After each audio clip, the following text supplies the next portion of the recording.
I think I need to make some changes in my life. I should try and get healthy, maybe start working out, lose a bit of weight. Let's see what YouTube has to say.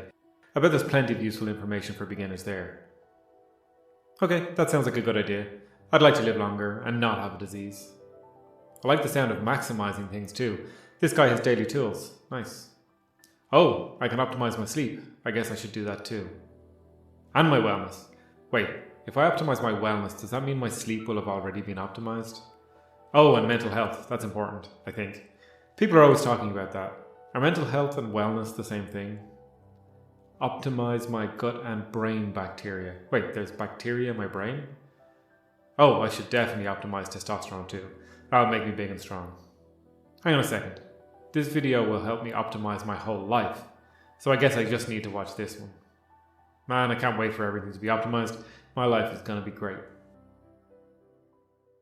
The words optimize and optimal get thrown around a lot these days. For optimizing your morning routine. Especially in the health and fitness space. Chatting about optimal nutrition 101. It's everywhere. What is the optimal diet for human beings? But what does it actually even mean? 15 ways to optimize your life.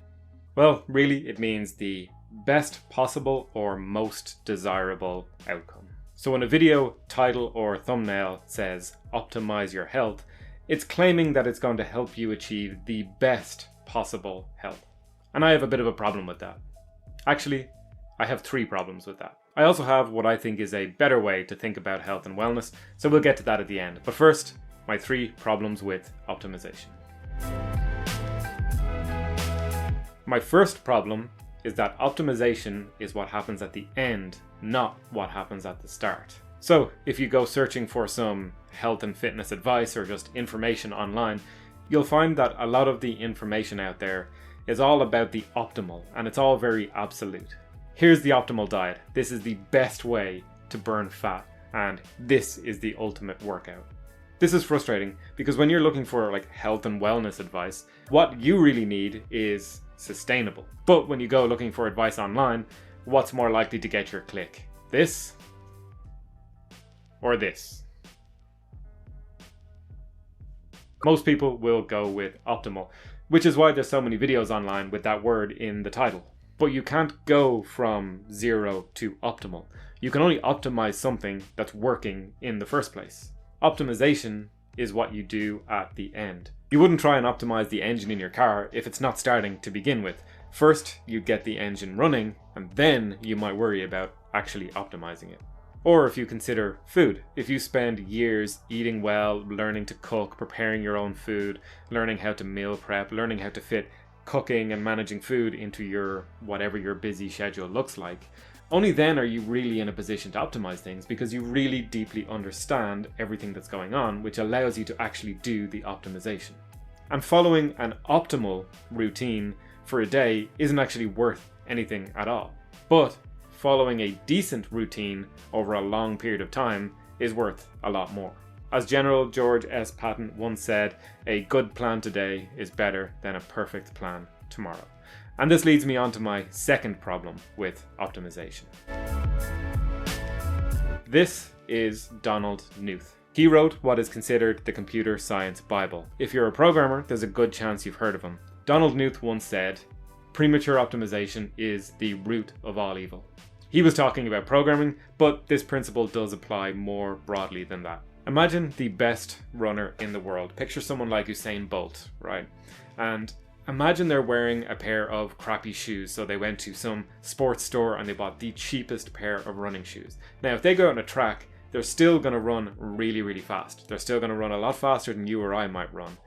But if you give them a better pair of shoes, the perfectly engineered pair of running shoes, it might actually help them run a little bit faster. But this is an optimization. They already have the skill of running. They already have the physicality. They're already a world-class runner. And at that point, the pair of shoes is maybe going to make a small difference. But it's in the minor 1 or 2% difference, right? Which is maybe important if you're competing at the Olympics. Like a 1 or 2% edge at the elite level is actually worth quite a lot. It could be the difference between winning and losing.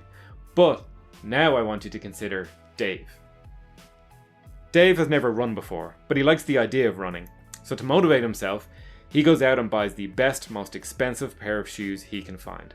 The following day, he goes for a run. The day after that, he is so sore that he can barely move. Dave never runs again, but the money is already spent. He could have gone for a run in any old pair of shoes and figured out that he doesn't like it. But no, he prematurely optimized by going out and buying those expensive shoes as if they would make him a runner overnight. In this example, the premature optimization just wasted some resources, which in this case was money. But premature optimization can actually set you up for failure. Let's say I give you a so-called optimal diet, right? And that diet means you're only drinking water, you're only eating whole foods, there's no processed food and no sugar whatsoever allowed in your diet anymore. Now, if you are used to eating nothing but processed food and pre-prepared food, think about how complicated your life just got for a second. You are now going from microwaving your dinner every day to having to go out and do shopping. You have to learn to cook your own food. You have to actually do the cooking, which means you need to probably learn a bit more about time management and all these sorts of things. Now you have to clean up after your dinner. It might even affect your relationships. Maybe you're used to eating a certain way with your family and friends, and now you've changed, but they haven't. So there's complexity there as well. Basically what you've done is you've taken an optimal thing, but in return, your life has gotten much, much more complicated. The point is this: optimization creates complexity. Whenever you are dealing with optimal, you are dealing with something that is complex and difficult to maintain. This is what Donald Knuth was talking about. This is true of computer code, and as far as I can tell, it seems to be true of life as well. And it's not that eating healthily is much more complicated in of itself. It's not that complicated, but it's how it affects everything around it. If you only eat certain foods, work out on a very specific schedule, have the same bedtime every night, all of these things might be optimal, but now everything else in your life needs to be organized around these things. That's where the complexity is. And that's why it is difficult to maintain. So to go back to point one, you optimize when you have a working system in place that you can iterate on and improve over time. That's where the optimization is really valuable. So you optimize the things that are worth optimizing for you and for your life. And you can only learn what those things are when you already have that working system in place. And this all segues nicely into my final problem with optimization. Optimization is subjective. What is optimal for you might not be optimal for me. The optimal workout for building muscle is different to the optimal workout for building strength, which is different to the optimal workout for building cardiovascular endurance. I've seen studies that suggest that nuts may be a part of an optimal diet for longevity. Unless, of course, you're allergic to nuts. Your optimal diet will be influenced by where you live and how much money you have. Your optimal workout will depend on how much time you have and if you have any physical limitations.